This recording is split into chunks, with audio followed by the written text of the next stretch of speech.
semuanya, masih bersama dengan kami dalam Berita Lampung. Bagi Anda yang baru saja bergabung, kami akan menyajikan kembali berita pilihan pagi hari ini.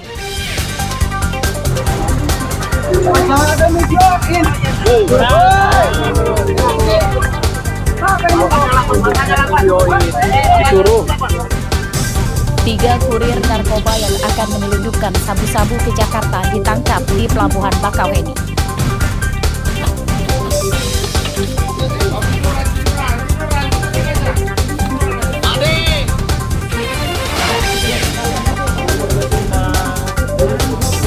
Seorang pencuri mobil pick-up ditembak kedua kakinya saat pesta sabu-sabu. Kelas dibagi dua, Pak.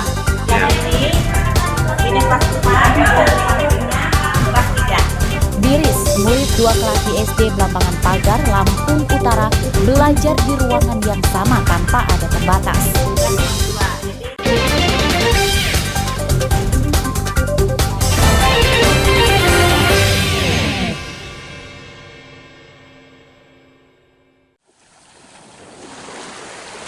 Seekor buaya dewasa terperangkap ke dalam jaring nelayan payang di Pantai Sumil, Desa Karanganyar, Kecamatan Wonosobo, Tanggamus, Kamis pagi. Buaya ini tidak bergerak, namun sempat menyebabkan para nelayan khawatir akan diserang. Setelah dirasa aman, seorang nelayan menarik ekor buaya sepanjang 3 meter ini untuk melepaskannya dari jaring.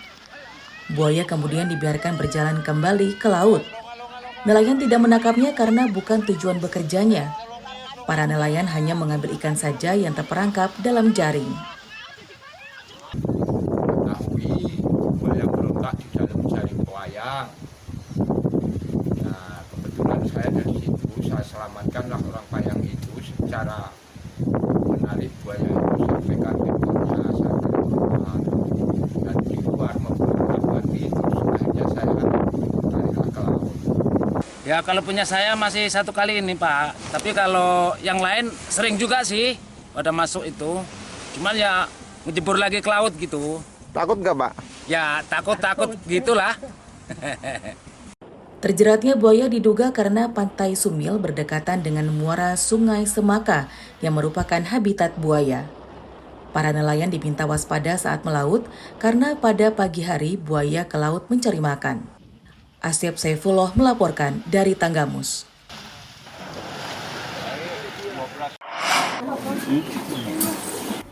Seekor kukang yang diduga tersesat berhasil dievakuasi dari salah satu rumah warga Kelurahan Gotong Royong, Kecamatan Tanjung Karang Pusat, Bandar Lampung, Kamis pagi.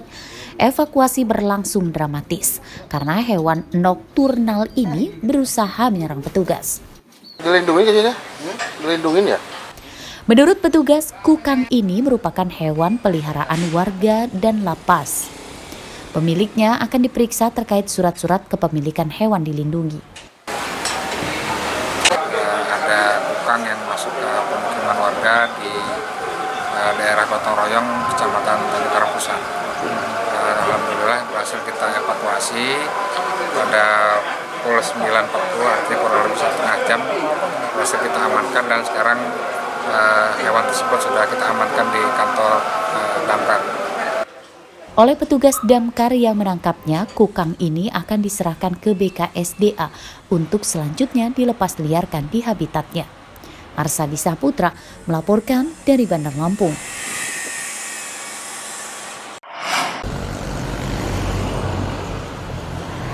Tahapan masa kampanye pemilu 2024 akan serentak dimulai 28 November atau akhir bulan ini hingga memasuki masa tenang sebelum hari pencoblosan pada 14 Februari 2024 mendatang. Menjelang masa kampanye tersebut, KPU Tulang Bawang Kamis pagi kemarin menggelar rapat dengan Bawaslu dan pengurus parpol untuk menentukan zona kampanye rapat terbuka dan tempat pemasangan alat peraga kampanye. Di Tulang Bawang terdapat 8 daerah pemilihan yang ditetapkan 47 tempat kampanye rapat terbuka yang seluruhnya menggunakan lapangan desa. KPU meminta pengurus parpol supaya segera menyetorkan jadwal kampanye masing-masing. Tujuannya supaya di satu tempat tidak ada kampanye lebih dari satu parpol yang berpotensi terjadinya konflik. Tanggal 25 itu paling lambat menyerahkan tim kampanye, kemudian menyerahkan akun media sosialnya, dan juga menyerahkan desain atau materi dari bahan kampanyenya. Ini untuk apa? Supaya terkelola oleh KPU dan kawan-kawan Bawaslu juga bisa mengawasi dengan baik, dan juga partai politik juga terukur dan teratur. Kampanye kita secara umum kita mengawasi jadwal-jadwalnya terkait apa yang sudah diatur oleh PKPU, kemudian undang-undang itu yang kita awasi secara lebih rigid lah sebenarnya untuk menjaga agar tidak terjadi pelanggaran-pelanggaran. Sementara itu, berdasarkan data KPU Lampung, jumlah caleg pada pemilu 2024 sebanyak 952 orang dari 17 partai politik. Jumlah pemilih di Lampung lebih dari 5.500.000 orang. Mustaqim melaporkan dari Tulang Bawang.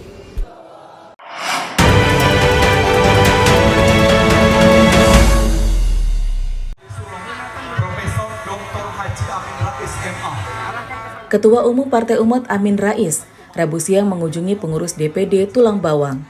Ini disebut-sebut sebagai kegiatan untuk meredam masalah internal setelah ada 27 calon legislatif atau caleg dari Partai Umat menyatakan mengundurkan diri beberapa waktu lalu.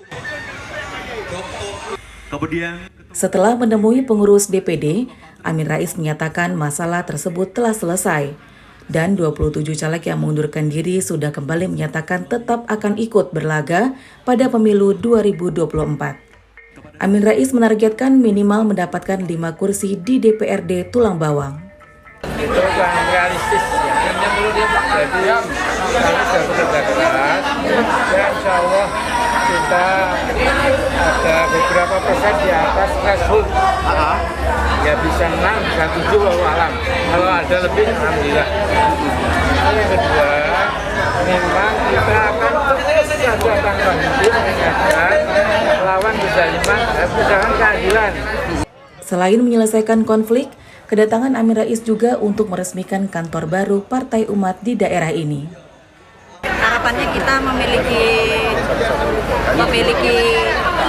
kebanggaan bahwa Partai Umat telah berdiri gedung yang satu-satunya di Indonesia yang pertama di Tulang Bawang. Amin. Amin. Tapi kita optimis menang, Bu ya? Insya Allah, jika Allah meridhoi, saya yakin tidak ada usaha yang menyeret yakin. Seperti diberitakan sebelumnya, 27 calon dari Partai Umat mendatangi kantor KPU Tulang Bawang untuk menyerahkan surat pengunduran diri ikut dalam pemilu 2024. Alasannya, karena mereka tidak bisa sejalan lagi dengan visi dan misi Partai Umat. Sehari setelahnya, para caleg yang mengundurkan diri kemudian menganulir pernyataannya setelah mendapat kabar bahwa Ketua Umum Amin Rais akan datang menemui mereka. Mustaqim melaporkan dari Tulang Bawang. Terima kasih.